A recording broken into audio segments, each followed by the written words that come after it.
I want to begin this video by making it very clear that this video will be touching upon subjects that may be considered controversial, contentious, things you're not allowed to talk about even. And for that, I would recommend that those who are not willing to hear other perspectives on things should not watch this video. So I advise the kind of people who would be concerned with that to please click off. For those who are willing to continue on, I would still advise that you do not take my perspective as in some way being meant as some kind of disrespect or incitement towards anything. It is not. I'm simply stating my opinion. However harsh you might think that opinion may be. And if you're still gonna watch on and still be angry at me for what I'm going to be saying in this video, well, it's genuinely, I feel sorry for you. I feel sorry for you. This month's topic is identity. Let's start with the word itself. The word identity is a borrowing from the Middle French identité, which is, in itself, a derivation or evolution of the Latin identitas. Identitas is in itself derived of a combination of the root word ident and the suffix tas, which would give us a rough meaning of being like or similarity, likeness, if you will. It's a very multifaceted word, while similarly also being a very specific word. Compare related words identity, identification, identifier, and identical. Identic being generally an older form for the same word in essence. All these words often have connotations of being external, coming from other people. But this is an important part of this video's content. The video's point. That identity is not solely shaped by the person who bears it, nor is identity about being yourself, quote unquote. It's a lot more complicated than that, and that's going to be part of the video's general message, but let's go along. I believe that you can generally divide the identity into having three different origins. The involuntary essentially represents factors outside of anyone's control. They are things like, I don't know, your skin color, your IQ levels, sort of outside of your control, or tics, things like where you were born. Then the identifier, or other people, they'll essentially create an identity for you if you don't already have one, quote unquote. The last is, of course, the identified. That's the person themselves, the one who is carrying the identity. This is things within your control, quote unquote. All of these are, it's debatable whether any of these are in your control or not. I'm not going to get into a long debate about the validity of believing in free will and some such, which would be relevant, but I actually don't want to discuss it really. But the important part is that identity is not simply something that originates within the self, even though it can. It's often something that other people come up with, or something just happens to be some way. And essentially, you can call these three sources. I've given the names: the incidental, which is identity from the involuntary; the assumed, which is the identity that originates from one's own will; and the observed, which is identity that is essentially originating in other people's observation of you, quote unquote. I'm saying you here meaning anyone, really. Don't think I'm talking specifically to or about you. I'm talking about you could be the identifier. You are likely often the identifier in other people's life. It is important to underline that identity is not simply something you have or don't have. It's also not something you can only have one sort of relationship to. Identity is quite complicated. The following is a list of some kinds of relationships you can have with your identities. An unexamined identity is basically an identity of the involuntary, an incidental identity which you simply haven't realized that you yourself possess. So, an example would be that if you have, say, troubles with women, in that you generally give them too much of what you have, you don't realize it, but you would probably be considered a simp fairly enough. But if you don't realize that, you're not going to call yourself a simp. And I mean, you're probably not going to call yourself that anyways, but you know what I'm trying to say. An imposed identity, on the other hand, is generally an identity that comes from the outside. It is an observed identity that comes from the identifier. And it is one that essentially is one that you don't really connect with, but it is one that nevertheless other people want you to hold. Another way, though, you can do a sort of opposite approach of appropriating an identity, in which case the identified sees an external identity, sees someone else with an identity, and goes, I want to be like that. And so they appropriate that identity.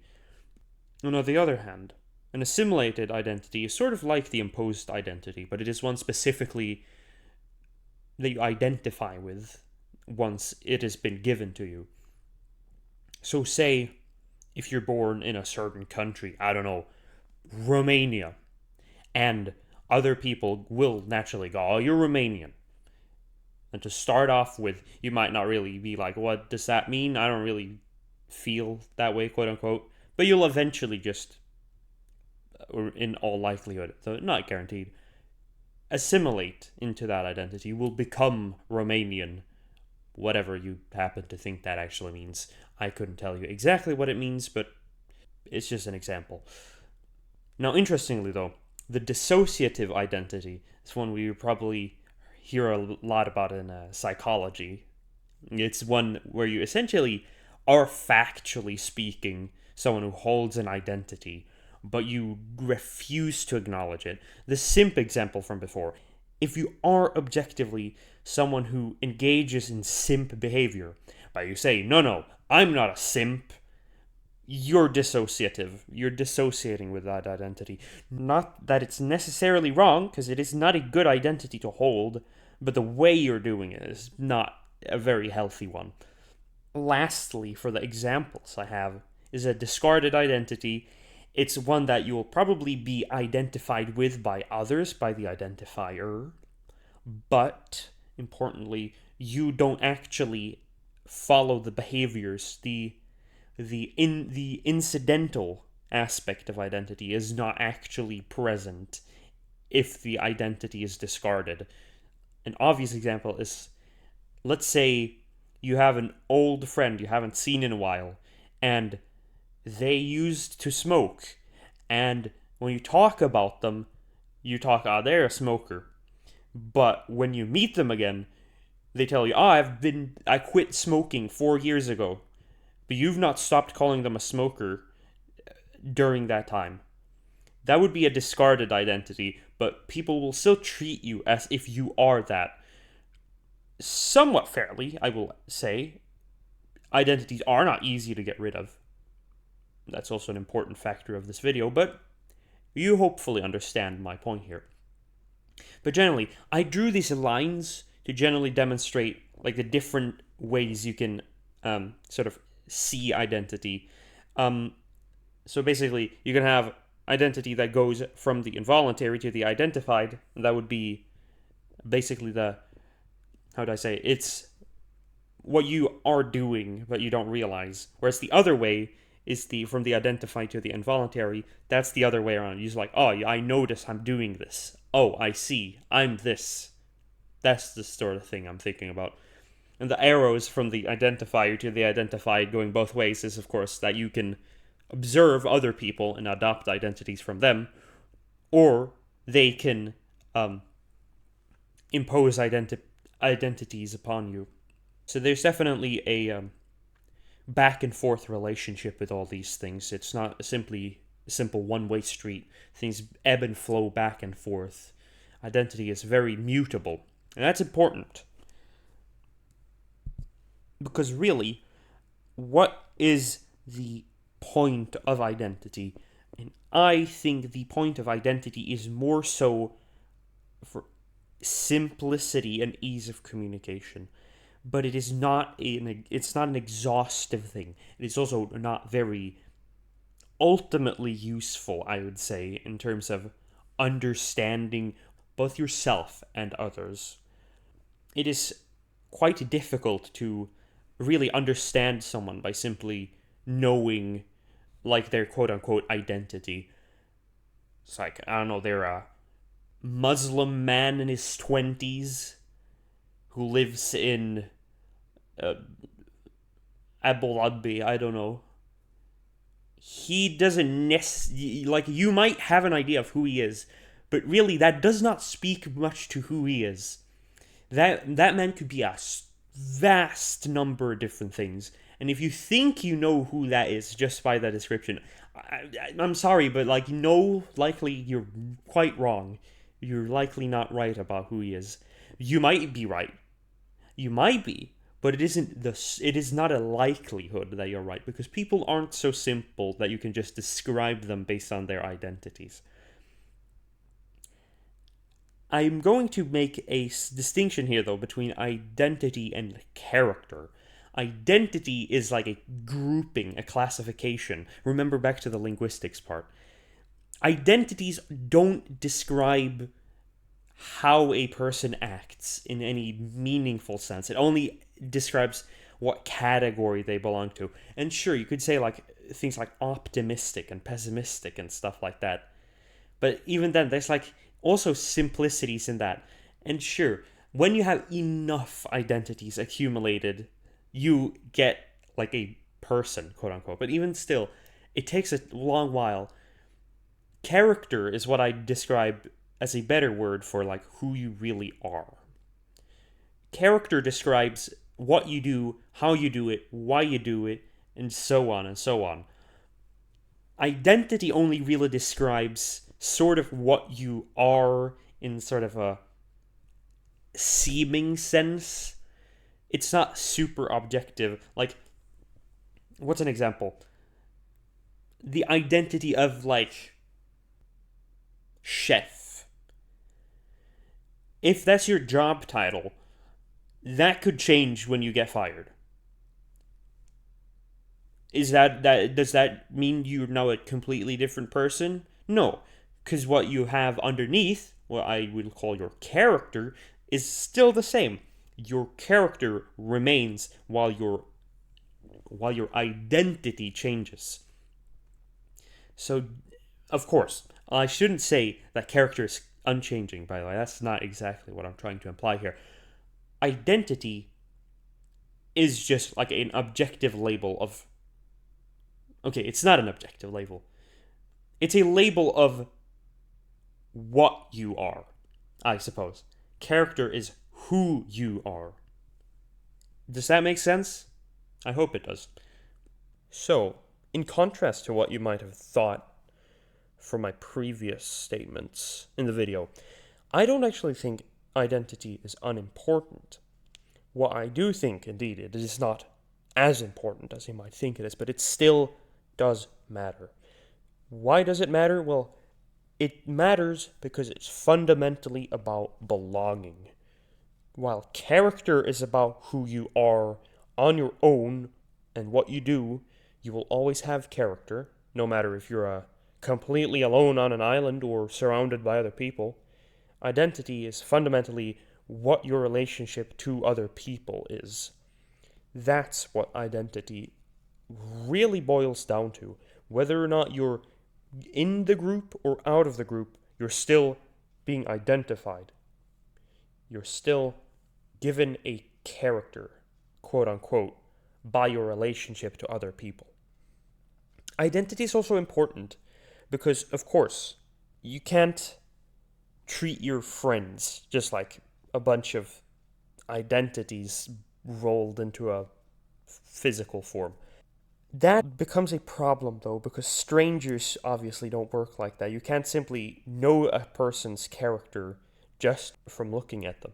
You have to have certain expectations of who someone is based off of their identity when you first meet them. Now, of course, the identity will eventually give way to a character, so to speak, but that is not something you can just know inherently. And that gets us into what will probably be the most controversial segment of the video, namely, why your identity needs to be expressed in a way that other people can understand you better, and how that relates to one of the most contentious questions in our current climate. While I could be talking about other controversial subjects, I chose transgenderism because it's a very, very contentious issue because it's so core to a lot of people's identity, and even people who aren't transgender will have very strong opinions on the subject. And some people will immediately dismiss either side of this question because they simply refuse to acknowledge how important or unimportant identity is, while simultaneously also, how do I say it, refusing to acknowledge the complexities of identity, other people's perspective.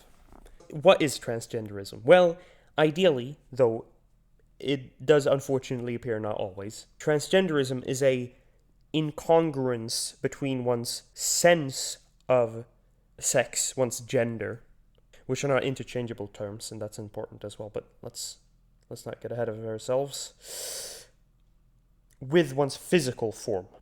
There's no such thing as a sex change operation. Let me get that perfectly out of the way first.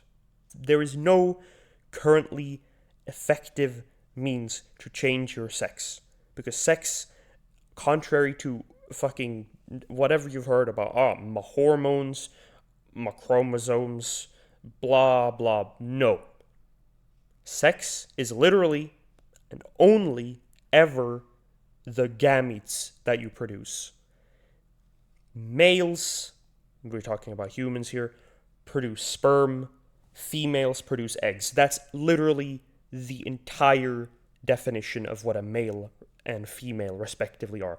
Everything else is secondary sex characteristics, down to the chromosomes. That is not even it. This does not necessarily matter because gender is not the same as sex. The right will generally say that it is, but the right will autistically appeal to definitions, which is not how we define things actually. Your head does not contain a dictionary. But no, gender and sex are different things, while not separate things necessarily. They're not completely unrelated. They're not completely interchangeable terms. That's the left's mistake, generally, assuming that they are interchangeable. It isn't. They're not. Though actually, the right does that too. It's fair. It's fair to say they do.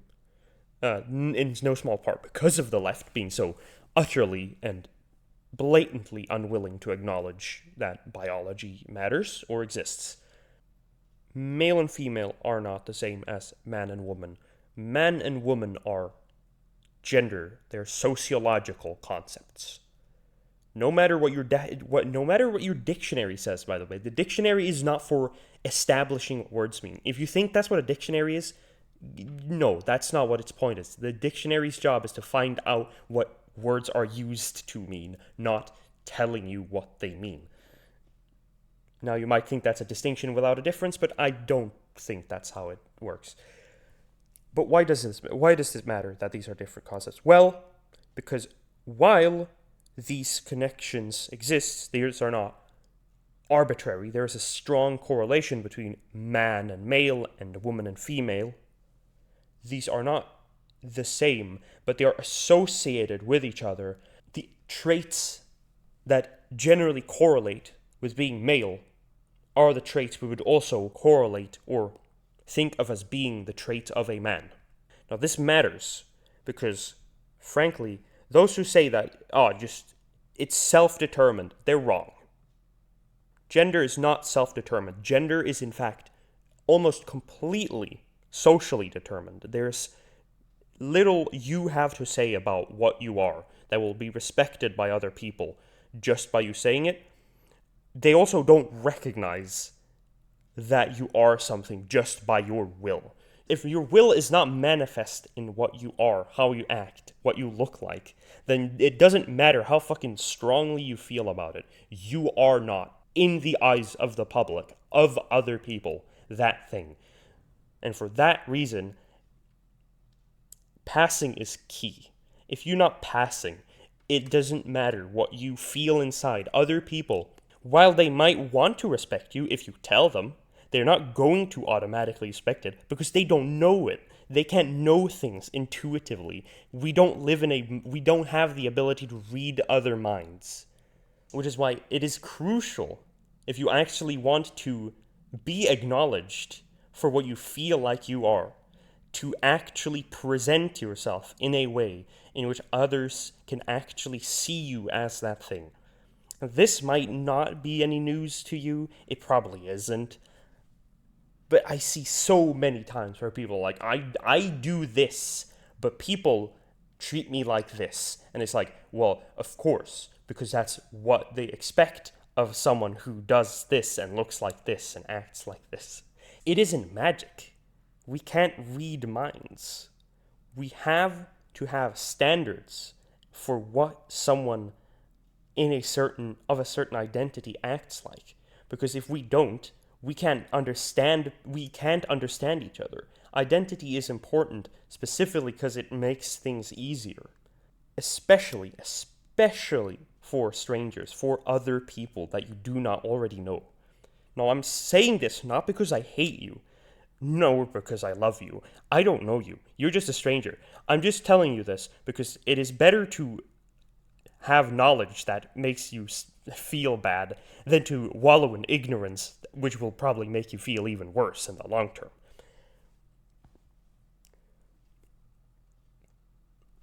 But in this example, it's an obvious one. If you cannot bring yourself to make of yourself what other people would expect of you, given that you are that thing which you claim you are, then you cannot judge them for not acknowledging what you feel like you are, because you've not manifested that externally. And yes, just because it's hard doesn't change the fact that you have to do it in order to be acknowledged for your internal state. Your feelings don't matter to other people because you're a stranger to most people. To most people in the world, you are a complete unknown stranger. That what you feel about something has no bearing on them in any way whatsoever. You have to keep in mind that. You have to act in accordance with what you want to be in order for you to be acknowledged as that thing. That goes for everyone. If you want to be treated a certain way, you have to show that you are that way, one way or another. Whether that be you want to be a quote-unquote high-status male, or a kind, compassionate person, or a fucking genius, you have to do something to make people think you are that. Show people, in one way or another, what you are. You have to think about how you do that, and you have to practice. Otherwise, what are you doing? You're doing nothing. You're wasting time. You're being, I wouldn't say delusional, because I don't know